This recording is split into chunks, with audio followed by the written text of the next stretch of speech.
Scott, Mark, welcome to a random planet in the middle of nowhere. You have been assigned to tend your own farm now. Dang it. You get to go fishing, mining, chopping, and, of course, planting, harvesting, and animal husbandry all at the same time. We are here to talk about Ivy Games' new game, Tend. This thing is massive. Huge. We have played it an enormous amount already.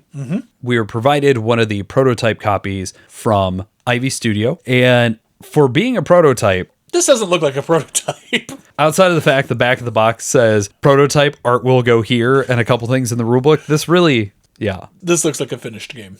We're going to put this game on ice. We have a special little acrostic that we have come up with called Glacier. So we're going to see how cool this game is after we get done with each of these letters.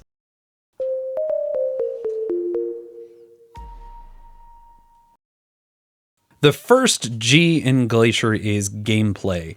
So let's talk about how Tend is actually played. It is an impressive amount of stuff sitting in front of you. You are handed two fairly large sheets to do all of your rolling and writing and stamping and all that stuff on. You are given a scratch-off card, and then there's also a sideboard that is essentially your gigantic player aid of how the market operates. So we're going to break this down page by page because this game has a lot going on in it. And we are not going to be giving a full rules overview by any means. And in fact, there are some things that I know that Ivy is still in some balancing and tweaking. The first sheet is incredibly colorful, and it is where a lot of your resources come from. The 4 actions in the game are tending, fishing, chopping, and mining. And they are all color-coded, where you have tend is green, and that's going to be planting, harvesting, animal husbandry. Fishing is all in blue, that makes sense. Chopping is in purple, where you are going to go onto the top half of the scratch-off card and go logging, essentially, trying to find resources there. And then mining is in yellow. It's the same thing as chopping, except it's on the bottom of the scratch-off card. As well on this sheet, you are going to have where you are able to upgrade your various tools to get more actions and everything, as well as energy bars. There's a lot of stuff on here. There's also the social rewards. So if you are playing with people to either side of you, it has that 7 Wonders Planet Unknown mechanism there. One of the main concepts in Tend is that when you earn a resource or a coin or anything, it is immediately spent. So there is a nice sideboard player aid that is going to lay out all the icons, what they're all worth monetarily, and then what they are worth in the stamping. And now that I have brought up the stamping, Scott, why don't you go ahead and tell us about the projects and cargo manifest page? Yeah, so we have an equally sized page as to the first page that holds your projects, your cargo manifest, the badges you can earn, and of course, the round tracker. When you receive your objects, whether you have gone fishing or chopping or mining or tending, there is one other thing called the zenith, which is just basically getting money. You automatically have to spend those items. You can choose to put them into projects. Those projects allow you to get extra resources, but it's a one-time use type of idea. You can also put them onto badges, which those badges give you other badges that you could turn around and sell to fill in your board for the manifest, or use that money to help upgrade your farm or upgrade your equipment. Everybody has a cargo manifest, which has 3 different sections. The middle section, which gives you bonus points for one of the 5 different type of resources that are in the game. You are trying to fill this cargo manifest the best you can as you are collecting resources. The lines fill and give you extra actions as you fill the cargo manifest horizontally. What's also nice is that there's this great round tracker that you sit there and you say, hey, this is what I'm doing first, and then this is what I'm doing second for the round. So now that we have a basic understanding of everything that's here, let's talk about the last aspect, and that is the scratch-off card, which, I mean... That's insane. Crazy. When they told us about it at Gen Con, and he sat there and said, hey, there's a scratch card, I'm like, excuse me, what? Yeah. We both had that look of, Like, you guys are crazy mad scientists, right? This is what you do. The scratch off card, there is a massive stack of them in our box. I know that there will be more in the finalized version. One of the things that Austin has told us, and we have not used it, but it is in its early phases now, there is actually going to be an app that can be used in place of the scratch off cards if you want. It is not an app-driven game. It is just a, hey, if you don't want to have to deal with the scratch-off cards, then here's your option. The scratch-off cards themselves are divided into two sections, the woods and the mines, and then each of those, the woods and the mines, are divided into two sections on their own. One of the major things to come to terms with in Tend is you are going to take a task, and then for each action, you are able to do something within that task. Chopping and mining, the reason there is that split between the top and bottom is essentially you are going further into whatever resource pool you're going in with the scratch card, and the better stuff is lower on the card. So you need to then have more actions, better equipment, that type of stuff.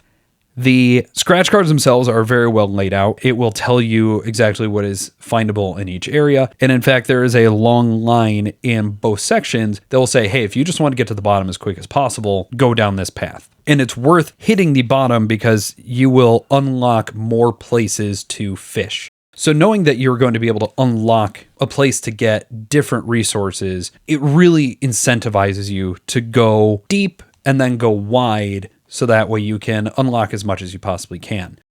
One of the reasons it is very worth obtaining all these extra resources is that neighbor track that I mentioned earlier. In the multiplayer game, it will actually have you take the resources, mark it down on your sheet, and then give those resources to your opponent, whichever one that you are left or right. And vice versa, when they unlock something, they will hand it to you as well. The benefit of doing so, outside of just more points at the end of the game, is that it will unlock different rewards for you, including resources that are somewhat harder to get a hold of that are used to upgrade your equipment.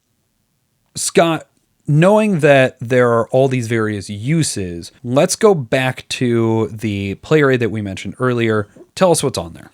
So this nice player aid, which they have labeled the corporate commissary, think of that you're basically playing Space Amazon. Like Mark said earlier, once you get something, you spend it. Well, Mark stated that you get objects and resources. Those resources you either turn into coins to spend to upgrade, or like I had mentioned earlier, you put it into your manifest. Different rarities of objects give you more squares for you to use. Now, they do have to be hard locked into the shape that those objects create, but you can orient them. Yeah, you can mirror them, you can rotate them, you can do whatever you want with them so long as they stay in that basic pattern. Yes. All with the hopes of being able to put as much stuff in your cargo manifest. The one rule that I did not state is that when you are putting things into your cargo manifest, if I put in a 3 space of fish, I cannot put any more fish orthogonally adjacent to it. I have to have some sort of space in between it. There has to be something else in those spaces around it before I can put more fish in that area. It could be an empty space. It can be a one stamp of something else. It just cannot be orthogonally adjacent to each other. This fantastic player aid tells you exactly what you get and tells you which one of your markers that you're going to use to then put into your cargo manifest. So Mark, how do we get these actions?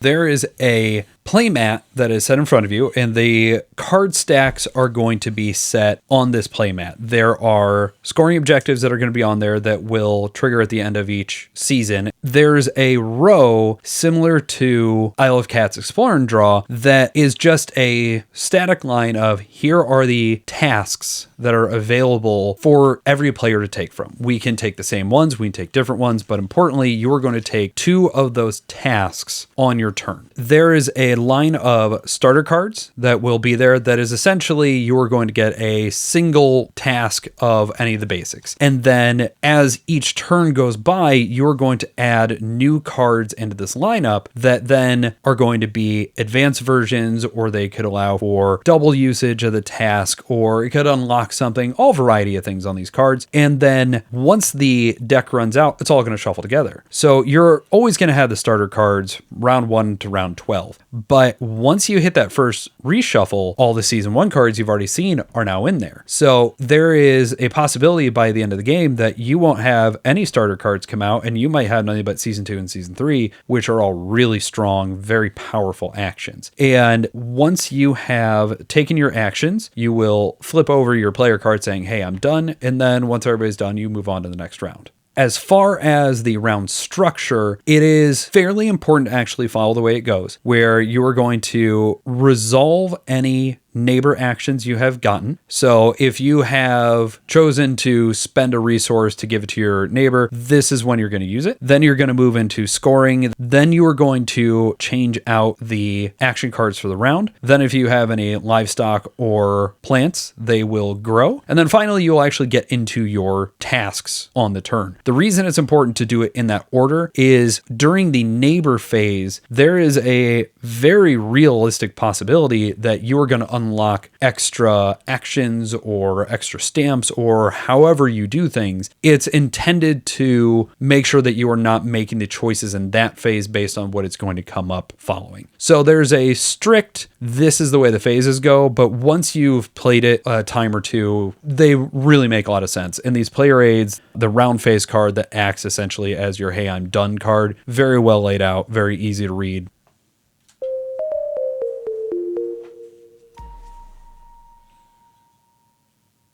So Scott, the next step on our journey is the learning curve. And the fact that we just spent that much time on a high level overview should really lead us into how easy is it to learn. And then I will respond with how easy it is to teach. Looking at it, when you first had it laid out, because of course it was here in the studio, and I'm just going, okay, this is a lot. It's not that really hard of a game. A person who is not used to rolling rights or flipping rights, I feel can very easily figure out what they're supposed to do at the start. I mean, there's a lot going on. There might be a little bit of analysis paralysis, just a smidgen, because they want to make sure they're making the right choice. But once they start seeing those season 1 action cards, because the nice thing is that you actually get to see what's coming up in that season. So on the next turn. Your season cards, you get a preview of what's to happen. So that might kind of go, oh, if I can get my chopping level up to a 2 in season 1, then okay, great. That means I'm going to get that extra bonus. So maybe, you know what? Maybe I will take a chopping action this round just to see if I can get lucky and score that level that I want. Then the nice thing is okay, I didn't get it this time, but the next time that card comes around, I bet you I have it because I know it's in the deck. Mm-hmm. So that's kind of neat to sit there and realize. That's one of those little rules things that if those cards were face down, it would be an entirely different game. It'd be an entirely different game. We don't mean to have the sound hyperbolic, but truly you are looking at that and planning ahead and making your choices based on this round and next round as much as possible, because then you're also weighing out, okay, so it's round 4. I bet you I can get this card triggered another 3, maybe 4 times, depending on the way things work out. It really is one of those teeny tiny little rules that just sets the game. Right. It looks complicated. It honestly doesn't feel that complicated. It's definitely not easy. But I feel our very first game, I want to say that round 2, I felt really comfortable with what was going on. I was like, oh, okay, so this is what's going to happen next. Okay, I need to see if this makes sense for what I've got going on already. I'm going to make sure I take that action this round just to kind of help make that happen. Mm-hmm. It's kind of like when you sit there and you hear about the overarching story of this game of you work for a corporation and all you're doing is mining resources to send to them so that they can sell them to other people. It's almost like your boss saying, hey, I need you to do one of these 2 things. And that's what you do, is you do that thing. I found that the learning curve was low. When it comes to the learning curve of learning how to play the game, this is one of those moments that I want to be a little cautious, just saying, hey, it's that easy. Because we both have a background of other games, other roll and writes, other mechanically minded systems and how they all link together. True. And so if you're coming in without as much background, you could be overwhelmed. One of the things, even talking with Ivy about this, and you and I have talked about it, really it's that idea of I'm going to focus on 2 of the actions through the course of the game, maybe splash into a third, and then, make everything off of that function. Because if you're looking at it in that particular framework, that then allows you to focus and see, okay, this is what I can do. This is what I need to do. This is what I'm aiming to do. Oh, here's what the cards are going to let me do. I think there is a way to figure it out, but just cold, it could be a little much. Yeah, I definitely don't think that we're going to have... I wouldn't put this in front of Grandma. Yeah, I definitely want to put this in front of Grandma. I'm definitely going to put this in front of the person who has played roll and writes at least somewhat before. I think so long as somebody has been in the hobby for a little bit. This is not welcoming. This is not welcoming plus. This is a meaty game. Mm-hmm. But the way the interactions work and the way that everything links off of each other does make natural sense, especially by the end of your first game. When I've played it solo, when we've played it, it is fairly consistently an hour and a half to 2 hours. Mm-hmm. We've gotten it down to about an hour and a half, but this is not a short evening game. Now, as far as the teach, I had the burden of teaching you this game. You did. And I sat through a guided teach with Austin before I sat down with it myself. And that teach was about 55 minutes long. And I sat down with it, played it a couple times on my own, sat down with you, and it was a solid 45-minute teach. Mm-hmm. And it's not even that the concepts here are convoluted in any way. It's just that there's so many systems and they are all linked together so tightly that you really can't just say, hey, we're just going to start and we're going to play, because as soon as somebody says, okay, so what does the watering can mean? Now you have to explain all of the 10 tasks. So there's a real complexity to the teach that really doesn't exist in the way the game plays. And it's just simply because there's just so much to go down and explain of here's what's going to happen over here. This is how this works. This is how this works. It has what I love for a good teach, though. And I have used Euphoria as an example in this multiple times, where you're basically able to look at that one area on the Euphoria board and say, this is how this works, and it applies here, here, and here. And while that is not as immediately replicable across actions, except for Chop and Mine, you can literally just look at it and say, okay, we're going to look at the green boxes. Here's all the green stuff does. Now we're going to look at the blue stuff, yada, yada, yada. So there is a really good flow to teaching it. And there's not a ton of overwhelmingly complex concepts to get across. It's just, there's so many systems. There's so much to teach so that way you can understand. It's a rough teach because of how long it is. And that's the only reason that it's hard, because you are essentially spending the time that you could set up, teach, play, tear down another game to just teach the game once.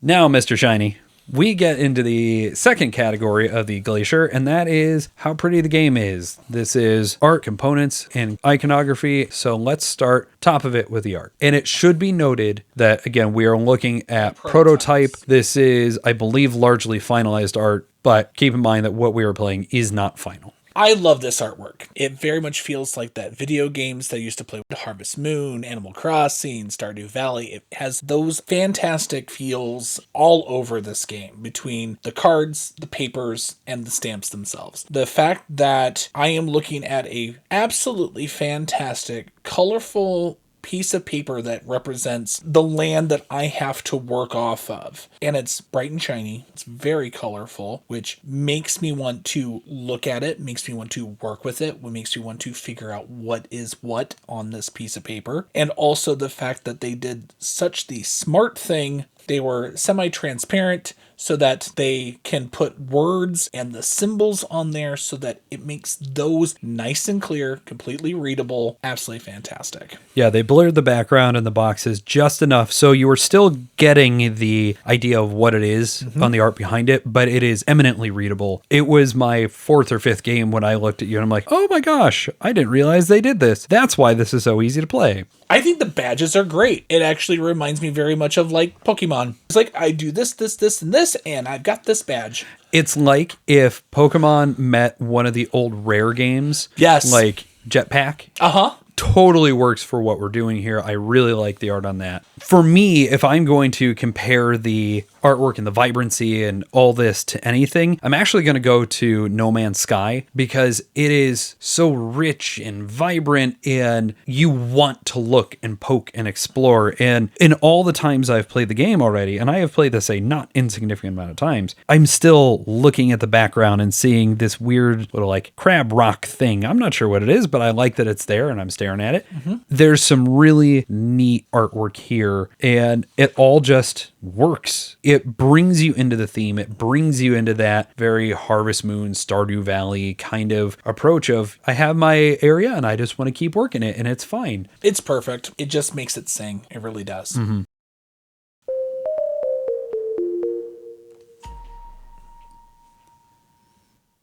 The components that we have in front of us, there's a lot here. It's Ivy Studio. They make luxury their default. And all the cubes that they use for all the animals and the plants are super fun to play with. These are not dice, and I very specifically had to get that across to you, Scott, because you're like, oh no, I can roll these. I'm like, no, they're not. Like, these are tracking cubes. The stamps work incredibly well. Yeah. Though there is one thing that needs to be noted on that. Yes. I don't know that this is something that they'll even be able to quote unquote resolve because how do you do this? The stamping pens to be used in the cargo manifest are double-ended. All of them have just a regular fine point tip that is able to be used. Great. On the back side of it is where the actual stamps reside. You know, they're double capped, you do all that, but the orientation of the stamp does not match to where the icon is on the stamp pen itself. And importantly, unless you are going to sit there and look and rotate it the same way every time, you're just going to stamp and it's going to come out in some different orientation.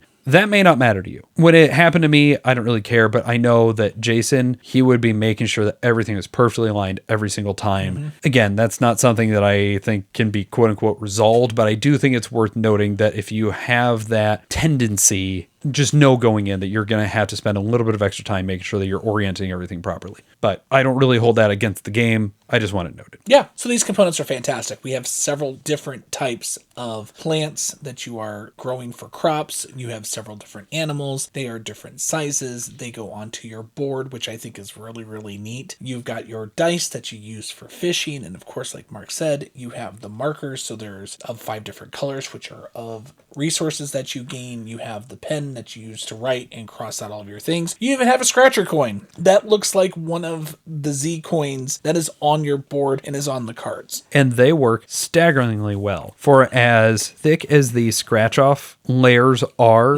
there's not a lot of scratch off debris that comes off, and these coins work genuinely well to make sure it all comes off. I was concerned when I saw these at first. I'm like, these are thick. You have to put a little bit of force into it, but beyond that, it's great. Yeah, and I know that IV is going to upgrade these. I would assume it's what they do. Even the cards that we've got right now for the prototype are absolutely fantastic. The little playmat that holds all the cards is a really nice double-stitched neoprene. Really like this a lot. When you go to an IV game, you have a certain expectation. And just sitting here with a prototype, blown away by it all. Yeah, it looks like how I would expect an IV game to look.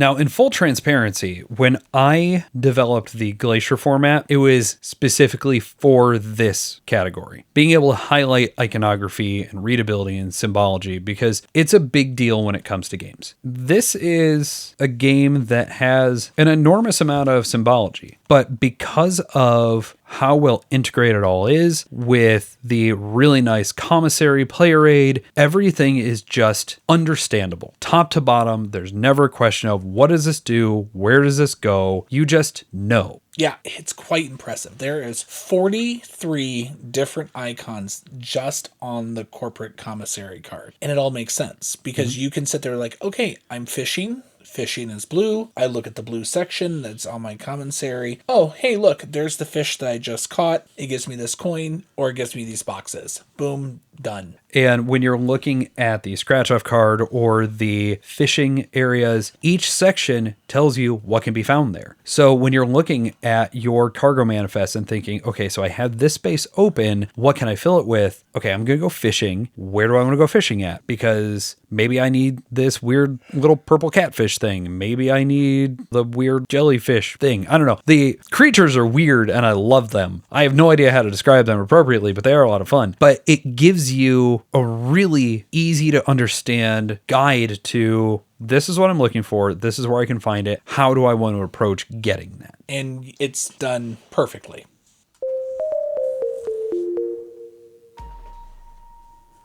Now we come to the more subjective portion of the Glacier, and that is ease of recommendation. So when we're looking at this category, we're thinking, who is this game for? Who would like it? Who might not like it? And then if there are any games that we would recommend as either a next stepping point, or if you do enjoy this, come to this one. Scott, why don't you go ahead and kick us off with how would you recommend this game? I would recommend this game to anyone who really enjoys roll and writes or flip and writes. I think it's going to sit really well into that spot. You're going to enjoy just what type of volume this game is going to give you in terms of gameplay. If you enjoy a space theme, because it does feel very spacey with the whole idea of a corporate overlord making you work a field and selling the goods that you gain. Plus, if you enjoy just really good gameplay, if you want to play a really solid game, I definitely feel like this is going to be in your wheelhouse. This is a game that you are going to want to bring to the same group over and over again. You're going to sit there with them and say, hey, we're going to have one very long teach. And now once everybody understands it, we can keep playing it. Probably isn't going to be one that you're going to be bringing to just a random game night or, a random convention or meetup. But if you have that same group, there is a lot to say, hey, let's invest in this and get to play it over and over, because the amount of sheets in the pads that we already have, there's a lot to replay in here. And just the sheer fact of that app is coming out, that means you're not going to have to worry about the scratch off cards. So you just have to worry about the player aids that you're going to use. You can always copy those if you need to play even more. Yeah. When we're looking at games that might be a good recommendation, so for me, there are 3 games that come immediately to mind. The first one being A Feast for Odin. This is the flip and roll and scratch and X and Y and right game that Feast wants to be. There's so much going on. There's so much to dig into that if you like that idea of coming into the game, only seeing a little bit of it the first time, only seeing a little bit more the next time, but continuing to dig in and refine your strategy and find new ways to approach the game. If you like that in Feast for Odin, you're going to find that here. The next one that I would recommend on the complete opposite end of the complexity scale is Super Mega Lucky Box. If you like that concept of, I'm going to do this, this triggered this thing, which means it triggers this thing, which means it triggers this thing.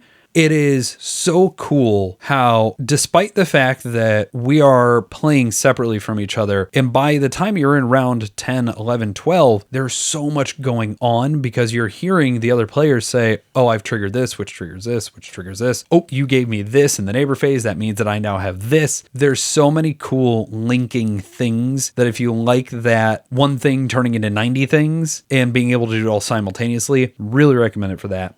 And then finally, the other big gigantoid roll and write game out there, the one that I like, is Twilight Inscription. And it has that same idea of here's 4 boards in front of you, here's a lot of stuff, but there's a very clear, concise iconography. You understand how this works in this one sheet, so it works the same way in all the other sheets. It's just figuring out how to apply it all. I really think if you like that, you will like this. Yeah, I think those are great suggestions. I feel if you are a fan of the roll and write, so if you enjoy Railroad Inc. and Cartographers and the games that follow along those lines, this is the next evolution up. You're going to get so much more out of this game than those games. I think this is perfect. This is the next step up. Go for it.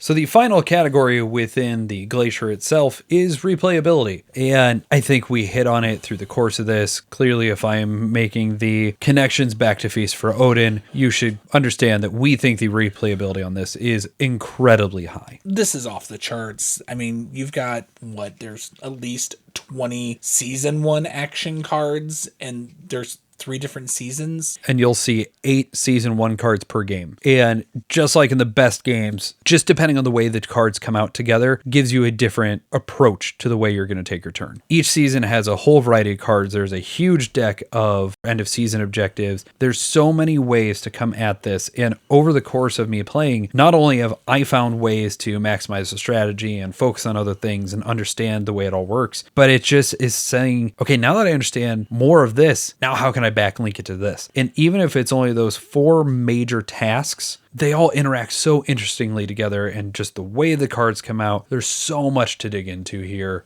This is one that I keep coming back to because I just want to see, can I improve how I play, but what cards are going to come out? What are the interactions that we're dealing with? The replayability of this game is insane because each time I've played, I went in a totally different way. I started with doing the mining more than anything. I did chopping more. This last time we played, I did fishing more. 3 different modes were my main strategy. Got 3 totally different results. You can't really beat that. The fact that you could go, okay, I'm going to try this one, but with this as my secondary choice. And it's never going to work out the exact same way, even if you do it the way that won you the game the first time. It all depends on how those cards lay out. And that's what is so neat. And then you look at the scratch off stuff. In our version, we only have a few permutations, but I've been told that there are going to be significantly more in the final version, which means that just going down there, yeah, you know that when you're going down the path in the woods, the first one's going to be an extra chop, and then it's a resource, and then extra chop and a resource. But you get outside of that path, it's really different. And everybody's cargo manifest is completely different. And every time yours were different than mine were. So, I mean, it's like we might do the same actions, but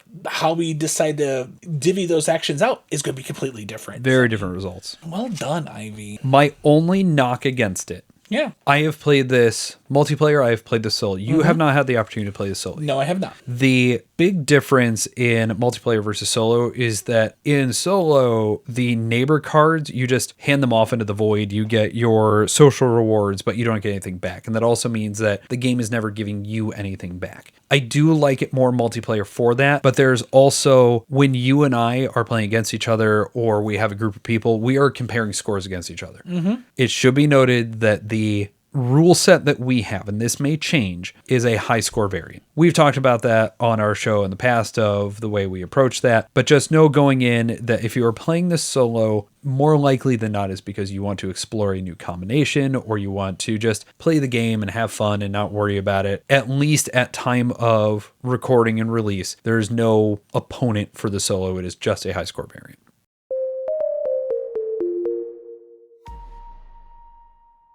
And now we get to wrap with our final thoughts. We've talked at length about this one because there is simply a lot to talk about. Very much. There is some small things that I have issues with, which is literally just, you and I discussed it privately. Your yellow marker is a little faded. It's a little hard to see when you have it on your own map, but that's minor, very minor. And again, we're on prototype components. Exactly.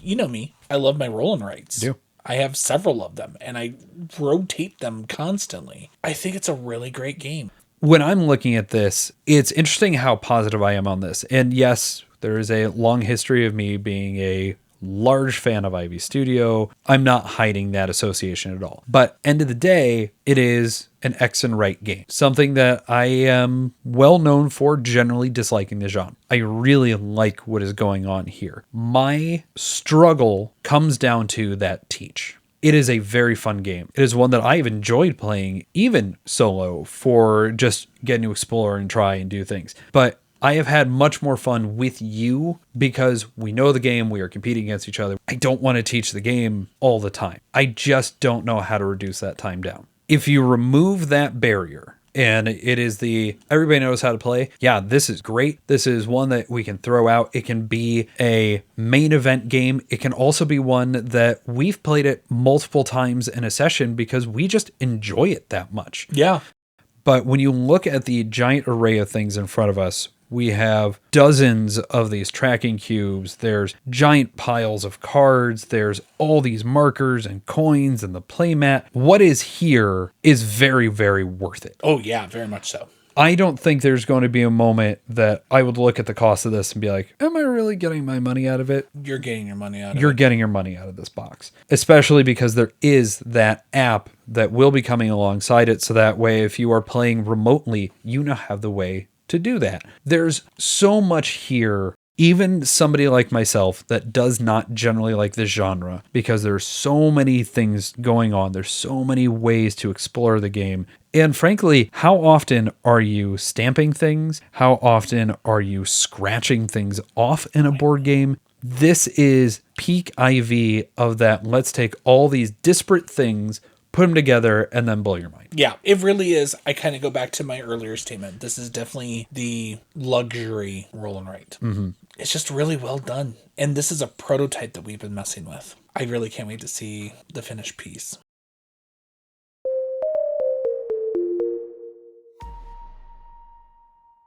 Now, Scott, as we head into our outro, I think it's fair to say that we tend to come up with a bad pun.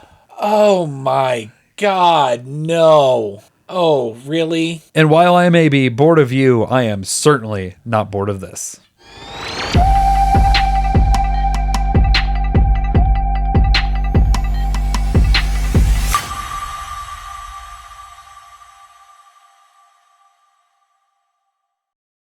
Oh, I'm going to go tend to this horrible pun joke. Pun joke? Yeah, that was a horrible line. That's getting cut.